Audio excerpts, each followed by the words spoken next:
आदाब, नमस्ते, सत श्री अकाल। मैं हूं आपके साथ आपकी होस्ट एंड दोस्त रोज़िया काज़मी। नाज़रीन, आप देख रहे हैं लाइव वायर और आज हम बात करने जा रहे हैं जिनसे उनको तो पुंछ में सभी जानते हैं, तनवीर तांत्रे सोशल एक्टिविस्ट हैं जो। नाज़रीन, हम आपको बता दें कि पुंछ का माहौल जो है वो हमेशा से कुछ घबराहट वाला रहता है। पॉलिटिशियंस जो हैं या बाकी लोगों की अगर हम बात करें तो रोज़ नए नए एक मुद्दे लाते हैं, या ओवरऑल अगर हम बात करें तो रोज़ एक नई सियासत होती है, रोज़ एक नए मुद्दे आते हैं। डेवलपमेंट जो है वो कहीं ना कहीं हमें उतनी खास देखने को नहीं मिल रही है। करप्शन जो है वो बहुत ज़्यादा पीक पे है। इसी के बीच में हम इनसे बात करेंगे। सबसे पहले हम इनका स्वागत करते हैं अपने चैनल में। तनवीर भाई, सबसे पहले आप हमें ये बताएं कि पुंछ में या ओवरऑल अगर हम बात करें जो सियासत है, सियासत जो करना वो एक अच्छी बात है, सियासत होनी भी चाहिए, अपोजिशन स्ट्रॉन्ग होना चाहिए, वो सब तो ठीक है। लेकिन एक जो मजहबी सियासत है, किसी मज़हब को लेकर या किसी कौम को लेकर टारगेट करके उस चीज़ पे सियासत करना, वो किस हद तक सही या गलत है? सबसे पहले तो आपका बहुत बहुत शुक्रिया। जहाँ तक आपके सवाल की बात रही, बहुत ही अच्छा सवाल है। आज की डेट में जो है सवाल मैच करता है। तो मैं यही बात कहना चाहूँगा, सियासत जहाँ तक है वो डेवलपमेंट के नाम पर हो तो बहुत बेहतर रहेगा, ना कि मज़हब रिलीजन के नाम पर या कुम्मा प्रस्ती के नाम पर हो।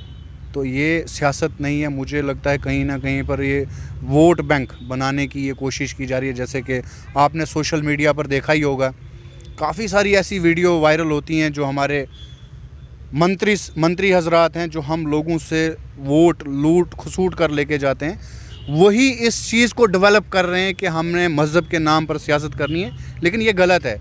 आज भी मैं कहना चाहता हूँ, आम चाहे वो मुसलमान हो, आम हिंदू हो, वो वोट अपना कास्ट जो करता है वो डेवलपमेंट के लिए करता है। लेकिन ये लोग इसको अलग नज़रिए से देखते हैं और अलग नज़रिए से इसको लेके जाना चाहते हैं और मज़हब के नाम पर जो है सियासत करना चाहते हैं। ये गलत है।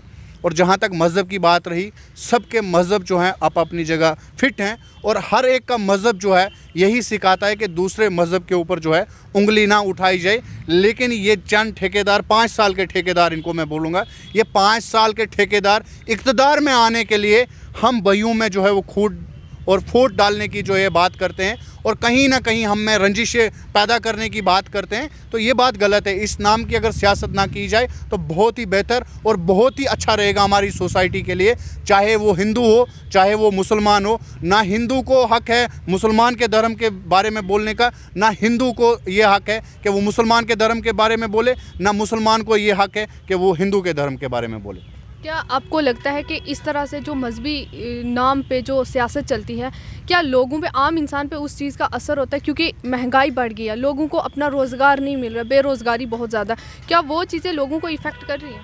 देखो, आज बात पेट्रोल की नहीं हो रही है, पेट्रोल आसमान छू रहा। आज रसोई गैस की बात नहीं हो रही जो प्रधानमंत्री जी की तरफ से फ्री ऑफ कास्ट दिया गया था कि आप अपनी रसोई में रखें इसको। आपने सोशल मीडिया पर काफ़ी सारी वीडियो ऐसी देखी हुई जो वायरल हो रही है। आज भी वो लोग उस गैस को जो है नहीं भरवा पा रहे हैं क्योंकि कास्ट जो है उसकी हाई लेवल तक पहुंच चुकी है। पेट्रोल के दाम देख लें आप, दालों के दाम देख लें, जो भी खाने पीने की चीज़ें हैं वो आसमान को छू रही हैं। लेकिन सियासत इस बात पर होनी चाहिए थी कि आम गरीब आदमी खाएगा क्या, और लेकिन सियासत इस पर हो रही है, राम के नाम पर हो रही है, अल्लाह के नाम पर। ये जो ठेकेदार बैठे हुए हैं, बड़े बड़े ठेकेदार, मेरी मीडिया के माध्यम से भी ये गुजारिश रहेगी उन तक भी है और आवाम तक भी है कि इनकी जो ये इनकी गफलत है उनसे जागें। ये वोट जो लेते हैं हमसे, ये राजनीति जो करते हैं, ये बड़े बड़े इक़्तिदारों में जो बैठते हैं, ये हमारे मज़हब के नाम पर बैठते हैं, ना कि डेवलपमेंट के नाम पर। अगर एक आम आदमी वोट कास्ट करता है कि भाई मुझे दाल सस्ती मिलनी चाहिए, मुझे गाड़ी का किराया कम होना चाहिए, मुझे जो रसोई में गैस है उसका दाम कम होना चाहिए, लेकिन वो वोट देने के बाद वो सियासत जो है वो राम के नाम पर, वो अल्लाह के नाम पर, वो वाहिगुरु के नाम पर, ये गलत है। ये नहीं होना चाहिए। हमारा मुल्क जो है डेमोक्रेसी है, पूरे वर्ल्ड में अगर इसकी चर्चा है तो इसी के लिए चर्चा है कि ये गुलदस्ता है, इसमें हर तरह का फूल रखा जाता है। हमारे आइन ने हमें यह हक़ दिया हुआ है, कौन सा मज़हब है किस हिसाब से रहना चाहे, वो नमाज़ पढ़ना चाहे, वहाँ चाहे वो मंदिर में पूजा करना, हमारे आइन ने यह हक़ दिया हुआ है। किसी को भी किसी के मज़हब के खिलाफ उंगली उठाना, चाहे वो सियासतदान हो या आम तो उठाता नहीं है, सियासतदानों ने ठेका लेके रखा हुआ लोगों का और धर्मों का ठेके। और इन ठेकेदारों तक भी ये मैसेज पहुंचाना चाहूँगा, जब ये आग लगेगी, ये आग जो है हद से बाहर निकल जाएगी, ये आपके बस में भी नहीं रहेगी। और आम लोगों तक भी ये गुजारिश है कि ये जो लोग इस चीज़ की सियासत करते हैं, इनसे परहेज़ करें। जो जिस तरह से मज़हब की अगर हम बात करें, ये मज़हब के ठेकेदार हैं, सियासत कर रहे हैं। हर एक इंसान अपने मज़हब को वो ठेकेदार बन के बैठा है कि नहीं, मैं अपने मज़हब को प्रोटेक्ट कर रहा हूँ या मैं उसके लिए बैठा हूँ, या ये मेरा मज़हब है वो ज़्यादा अच्छा है, दूसरा गलत है। सबसे बड़ा सवाल ये है कि इंसान तो हम हैं, लेकिन इंसानियत कितने लोगों के पास है? इंसानियत का ठेका शायद मुझे लगता है इन्हीं धर्म गुरुओं ने पकड़ के रखा हुआ और साथ में इन लीडरों ने पकड़ के रखा हुआ है, जो ये दादे विरासत कुर्सी को समझते हैं। लेकिन ये दादे विरासत इनकी नहीं है, ये 5 साल की होती है।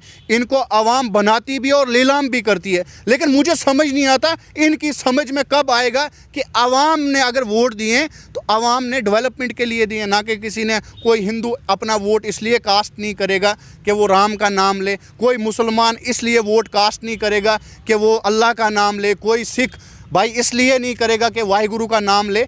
यहाँ पर वोट जो है कास्ट होता है डेवलपमेंट के लिए, लेकिन ये लोग उससे कासिर हैं। ये आम गरीब तक नहीं पहुँचना चाहते हैं और आम गरीबों के जज्बातों के साथ खेलते हैं ये लोग। आम जनता को ये बेवकूफ़ बनाते हैं। वक्त पर ये राजनीति जब करते हैं, ये धर्म की करते हैं। अगर यहाँ पर इलेक्शन लड़ा जाए, मुद्दों पर लड़ा जाए, यहाँ पर डेवलपमेंट के नाम पर लड़ा जाए, ना कि सियासत इस नाम पे की जाए। यहाँ पर हिंदुओं को लड़ाने की बात, सिखों को लड़ाने की बात, ईसाइयों को लड़ाने की बात, ये बात गलत है। यहाँ पर अगर बात करनी है, हमारे आज भी लोग बिछड़े हुए हैं। अगर मैं अपने इस एरिया की बात कर लूँ, आज भी अगर रोज़िया जी आप देखेंगे हमारी रोडों की हालत, आज भी हमारे लोगों की अगर हालत देखेंगे, जो दिहाड़ीदार मजदूर है, जो 500 की दिहाड़ी लगाता है, उसको शाम को खाना नसीब नहीं होता है। वो रसोई गैस ले, दाल एक ले, अगर दाल लेगा बनाएगा कैसे? अगर रसोई गैस लेगा दाल कहाँ से लाएगा? इतने लोग परेशान हो चुके हैं। लेकिन यहाँ पर राजनीति जो है वो मज़हब पर की जाती है, ये बात गलत है। तनवीर साहब, आप हमें ये बताएं कि पुंछ की डेवलपमेंट कहाँ तक हुई है, कितनी हुई है? क्योंकि अभी रूलिंग पार्टी भाजपा है। जिस तरह से एक तरफ लोग भाजपा के हक में हैं, कुछ खिलाफ भी हैं, तो आप कितना समर्थन करते हैं पार्टी का कि कितना उन्होंने काम किया है, कितना लोगों के लिए उस जो नई स्कीम्स आती है लोगों को कितना बेनिफिट मिला? देखो, जहाँ तक स्कीम्स की बात की और आपने भाजपा सरकार की बात की और डेवलपमेंट की बात की, उस पर मैं ज़्यादा गौर करूँगा। और ये भी बताना चाहूँगा आपके चैनल की माध्यम से, ये आपको भी पता है और मुझे भी पता है, आम इंसान को भी पता है कि हमारे पुंछ में कितनी बड़ी डेवलपमेंट है। आप चंडक से मंडी रोड देख लें, आप हमारा यहाँ पर सुखदेव हॉस्पिटल देख लें, आप हमारे यहाँ पर कॉलेज की हालत देख लें, आप हमारा नंगाली का जो ब्रिज है वो देख लें। यहाँ पर जो है ये मोटे मोटे कामों से दिख जाता है कि डिस्ट्रिक्ट पुंछ की कितनी बहुत बड़ी डेवलपमेंट हुई है और भाजपा सरकार ने यहाँ पर कितना पैसा जो है आवाम के दरमियान लगाया, जो आवाम को फ़ायदा पहुँचाने की। आपने स्कीम्स की बात की, सिर्फ नाम बदले हैं। नाम बदलने से स्कीम्स नहीं होती है। PHE का नाम बदल कर जो है जल शक्ति डिपार्टमेंट रखा गया है, AIY का नाम रख के जो है PMAY रखा गया है। लेकिन मुझे आज भी अफसोस होता है कि जिन लोगों को वो स्कीमें मिलनी चाहिए वो उन लोगों तक क्यों नहीं पहुंच रही हैं। क्यों आज भी बड़े बड़े ठेकेदार बैठे हुए हैं जो उन चीज़ों को हड़प करना चाहते हैं और सरकार आराम से देख रही है ये पैसा हमारा है, हमारे टैक्स से जाता है, जो हमें फिर वापस आता है। चलो हमें ना मिले, किसी गरीब को मिलेगी, किसी गरीब की दुआ लगेगी। आप इस चीज़ को मानते हैं कि करप्शन जो है वो बहुत ज़्यादा है? यहाँ पर मैं कहता हूँ 99% जो है करप्शन है। उस चीज़ पे कोई आवाज़ क्यों नहीं उठाते हैं? आवाज़ सुनने वाला नहीं है कोई। आपके मीडिया की माध्यम से लोग, सोशल मीडिया की माध्यम से लोग ये आवाज़ पहुंचाते हैं, लेकिन मुझे समझ नहीं आती वो आवाज़ दबाने की कोशिश क्यों की जा रही है। आज भी मैं यही कहता हूं कि जिस शख्स के घर PMAY का मकान आया, वो PMAY का उसका आशियाना नहीं आया, वो उसके घर पे मौत दस्तक दे रही है, क्योंकि उसके पास पहले ही खाने के लिए पैसे नहीं हैं। तो GRS सेक्रेटरी और जेई हजरात पहुंच जाते हैं, लाओ हमारा कमीशन पहले, तो फिर आपको किस्त पड़ेगी। एक 50,000 किस्त लेने के लिए उन लोगों को 10-10, 12-12 हज़ार रुपये यहाँ पर करप्शन देनी पड़ती है। तो करप्शन कहाँ पर ख़त्म है और किस गरीब को उसका आशियाना मिलेगा? जिस गरीब के पास पैसे नहीं है उस गरीब को वो PMAY का आशियाना साहब, यहाँ पे मैं आपको रोकना चाहूँगी। क्या ये जो लोग करप्ट हैं, जो करप्शन करते हैं। एक अकेला इंसान करप्शन नहीं कर सकता, इसके पीछे श्योर है कि एक बहुत बड़ा नेटवर्क होगा। तो ऐसा नहीं है कि ये करप्ट लोग किसी से छुपे हुए हैं या एडमिनिस्ट्रेशन को नहीं दिख रहा है कि करप्शन हो रहा है या नहीं हो रहा है, वो क्यों नहीं आवाज़ उठा रहे?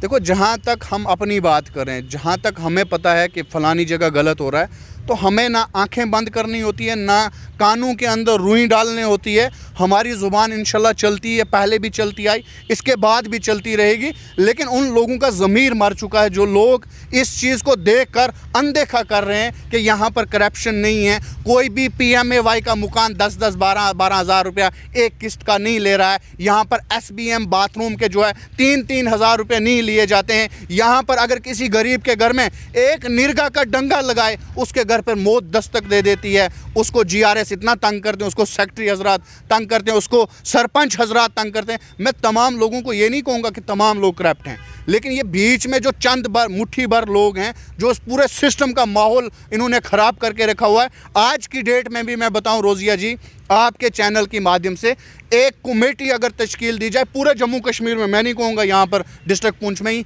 एक कमेटी तश्कील दी जाए कि एक मुलाजिम जो है 6500 तनख्वाह लेने वाला, उसके पास अगर 1-1 करोड़ रुपए की 3 गाड़ियां हैं, कहाँ से आती है? अगर उसके पास इतनी बड़ी प्रॉपर्टी है तो कहाँ से आती है? ये इन गरीब लोगों के कपड़े फाड़े हुए इन लोगों ने, इन गरीब लोगों को इनका खून चूसा हुआ है। तो आज ये इक़्तिदार में बैठे हुए हैं, आज ये महंगी गाड़ियों में बैठे हुए हैं, आज ये नीले पीले मकानों में बैठे हुए हैं, AC लगा हुआ अंदर, लेकिन ये गरीब लोगों का पैसा है, ये पचने वाला नहीं है। तनवीर साहब, उसके बाद जब भी हमेशा इलेक्शन आते हैं, कोई भी पॉलिटिशियन है वो यही कहते हैं कि कौम खतरे में है। हमें ये समझ नहीं आता कौम खतरे में या इनकी कुर्सी खतरे में है। आखिर ये किस तरह की खोखली सियासत है? देखिए, जैसे ही इलेक्शन आता है, आपका कहना भी दुरुस्त है और ये लोग भी जानते हैं, जब भी इलेक्शन नज़दीक आएगा तो तब हमेशा जो है हिंदू, मुसलमान, सिख, ईसाई जो है वो ख़तरे में होते हैं। और वो लोग ख़तरे में नहीं होते, हकीकत में इनकी कुर्सी की खुद की टांगें टूटने वाली होती हैं। तो फिर ये लोगों को जो है भड़का कर, लोगों के जज्बातों के साथ खेल कर और मज़हब के नाम पर ये वोट बटोरते हैं और फिर इक़्तिदार में बैठने की कोशिश करते हैं। लेकिन मैं कहूँगा ये ज़िल्लत वाली बात है इन लोगों के लिए। हालांकि इलेक्शन में पहले भी कह चुका हूँ, डेवलपमेंट पर होना चाहिए। और जहाँ तक बात रही, जब ये लोग इक़्तिदार में बैठते हैं तब ये लोगों को पता कहाँ पर भेजते हैं। आप दाल ले लें जी, वो 200 रुपये किलो है। आप पेट्रोल भरवा लें, वो 115 रुपये लीटर है। आप जाके रसोई गैस ले लें जो 1200 क्रॉस हो चुका है। उन लोगों को उसमें उलझा के रखते हैं कि आप लगे रहें, एक मज़दूर की दिहाड़ी से उसका जो है पेट नहीं भर रहा है। लेकिन जैसे ही इलेक्शन आने वाले हैं, ये नहीं बोलेंगे कि हमने रसोई के गैस के दाम कम किए हैं, हमने दालों के दाम कम किए हैं, हमने पेट्रोल कम किया है, हमने आपकी रोडों की मुरम्मत की हुई है, वहाँ पर लुक बिछाए हुए लोगों की गाड़ियाँ आराम से चल रही हैं, एक्सीडेंट नहीं हो रहे हैं, हादसे नहीं हो रहे हैं, लोगों की जानें बच रही हैं। लेकिन वो नहीं, तब कहते हैं मुसलमान को कहते हैं आपको हिंदुओं से खतरा है, हिंदुओं को कहते हैं आपको मुसलमान से खतरा है। लेकिन एक बात मैं वाज़ह कर दूँ, जो आम हिंदू और आम मुसलमान हैं वो इन लोगों की बातों में थोड़ी आते हैं। अब चंद मुट्ठी भर लोग हैं, वो हम में भी हैं, वो उनमें भी हैं, जो इस तरह की सियासत, एक माहौल क्रिएट करते हैं जिसमें जो शरीफ लोग वो भी रगड़े जाते हैं। तो मेरी ये गुजारिश रहेगी कि इस किस्म की सियासत ना की जाए। अगर सियासत करनी है तो डेवलपमेंट के नाम पर करो। अगर आज कोई इक़्तिदार में है तो हम उसको कोस सकते हैं कि भाई अगर आप इक़्तिदार में रहे, हमसे वोट लिए, तो आपने डेवलपमेंट के नाम पर वोट लिए, आपने हमारी डेवलपमेंट की, तो आइंदा हमारे पास वोट लेने के लिए नहीं आना। लेकिन यहाँ पर राजनीति जो होती है वो धर्म के हिसाब से होती है। ओ भाई, मुसलमानों को हिंदुओं से खतरा है, हिंदुओं को मुसलमानों से, ना हिंदुओं को मुसलमानों से, ना मुसलमानों को हिंदुओं से।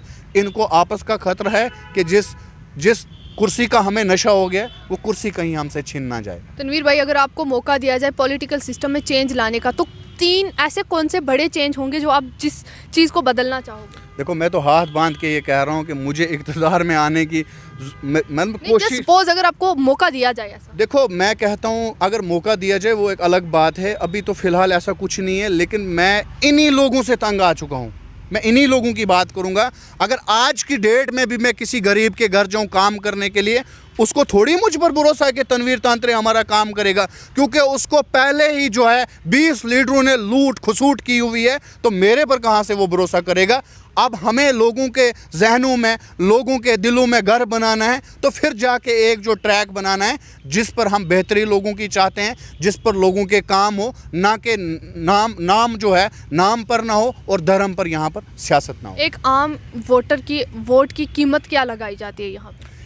अगर एक बात मैं कहूँ, जब वोटर अपना वोट कास्ट करने के लिए आता है इन लीडरों को, काश अगर वो दुख दर्द उसको पता चल जाए, वो लीडर मैं कहूँगा पता नहीं किस, मैं ऐसा लफ्ज़ इस्तेमाल नहीं करूँगा, लेकिन फिर भी अगर लीडर को ये पता चल जाए कि वोटर कहाँ से आया है जिसने मुझे वोट डाला है। आज भी जिस दूर दराज एरिया से मैं रहता हूँ, 10-10 किलोमीटर लोग जो है पैदल आते हैं अपना वोट डालने के लिए। इन लोगों को, इन मज़हब के ठेकेदारों को, इन जो डेवलपमेंट के नाम पर वोट लेते हैं, बाद में मज़हब की सियासत करते हैं, इनको वोट डालने के लिए आते हैं, लेकिन लास्ट पर जो है उनको मायूस होकर ही घर जाना पड़ता है। वो सोचते हैं चल दफ़ा करो, हमने पहली दफ़ा डाल दिया तो और डाल देंगे इनको।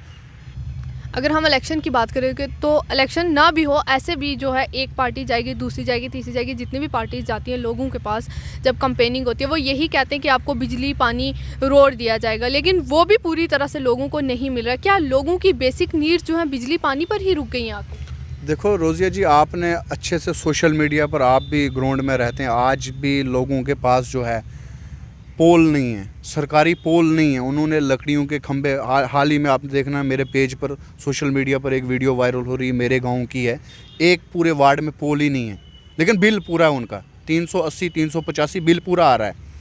तो ये लोग, जब एक पार्टी जाती है फिर दूसरी जाती है, हमने आपके यहाँ पर पोल लगाने हैं, अगर वो वहाँ पर पोल लगा लेंगे तो फिर दूसरे नाम क्या लेंगे डेवलपमेंट का, क्योंकि उनका पोल लगाना ही नहीं है वहाँ पर। सिर्फ उस पोल के लिए उनको जो है 70 साल राज करना है। 70 साल राज करने के बाद अगर आ गया दिल में तो वो एक पोल उस गरीब को मिल जाएगा। और जहाँ तक इनकी बात करूँ मैं, ये किसी गरीब के घर नहीं जाते हैं, ये उन ठेकेदारों के घर जाते हैं जहाँ पर मुर्गे बने हों, इनकी खातिरदारी हो, 4-5 बंदे साथ में हो, 8-10 गाड़ियाँ हो, 5-6 सपाटे हो, ताकि वहाँ पर जाएं, आराम से मुर्गा खाएं, बातें दो करें। गरीब के घर पे ये कभी नहीं जाएंगे। मैं अपनी एक बात करूं, मैंने एक पंचायत का दौरा किया, वहाँ पर पहुँचा, मैं लीडर का नाम भी नहीं लूँगा और पंचायत का, वार्ड का भी नहीं लूँगा।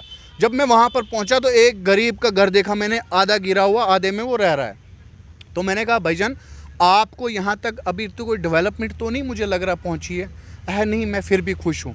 ऐसे शरीफ लोग हैं, इनकी बद्दुआ इन लोगों को नहीं लगेगी, किसकी बद्दुआ लगेगी? आपको लगता है कि डेवलपमेंट होने के लिए एक स्ट्रांग अपोजिशन की ज़रूरत है? क्या वाकई ही पुंछ में है ऐसी कोई स्ट्रांग अपोजिशन? जब हुकूमती नहीं है, स्ट्रांग अपोजिशन कहाँ से होगी? इतनी पार्टियाँ पड़ी हुई हैं, कम से कम इनको आवाज़ एक प्लेटफॉर्म पर आज आना चाहिए, जम्मू कश्मीर की आवाम के लिए, हमारे डिस्ट्रिक्टों के लिए, हमारे ब्लॉक्स के लिए और हमारी गरीब आवाम के लिए, ख़ास तौर पे हमारे नौजवानों के लिए जो आज भी पिस रहे हैं, आज भी जो है महंगाई के दौर में पिस रहे हैं और साथ साथ में बेरोज़गारी से जूझ रहे हैं, गलत काम कर रहे हैं। तो मेरी ये गुजारिश रहेगी कि एक ट्रैक पे आना चाहिए और जम्मू कश्मीर की बेहतरी के लिए जो है, और जम्मू कश्मीर की बेहतरी के लिए और जम्मू कश्मीर की आवाम के लिए जो है वो काम करना चाहिए। तनवीर साहब, आपका बहुत बहुत शुक्रिया अपना कीमती समय देने के लिए। नाज़रीन, हम आपको बता दें कि जिस तरह से बात चलती है मज़हबी सियासत की, वहीं पे अगर हम पुंछ की बात करें तो पुंछ में जो है काफ़ी ज़्यादा लोग एजुकेटेड हो चुके हैं। ओवरऑल लोग एजुकेटेड हैं, लेकिन पुंछ जो है एक बॉर्डर एरिया है, बॉर्डर एरिया से बिलोंग करता है। यहाँ पे लोग पिछड़े हुए हैं, बैकवर्ड एरिया में आता है, क्योंकि पुंछ को एक मॉडर्न टाउन कहा जाता है, ना कि ये एक सिटी इतनी बड़ी तो नहीं है।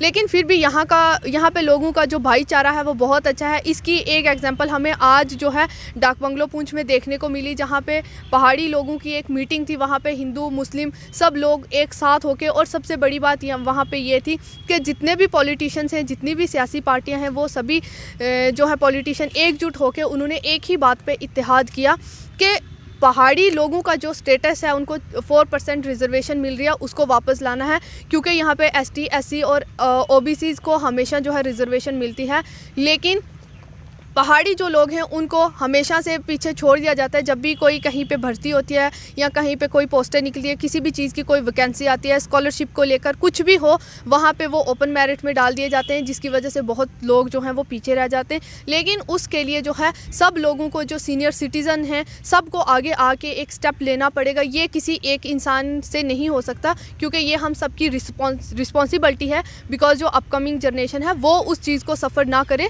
जो पहले लोगों ने किया या जो हम करके निकल रहे हैं जिस चीज़ को।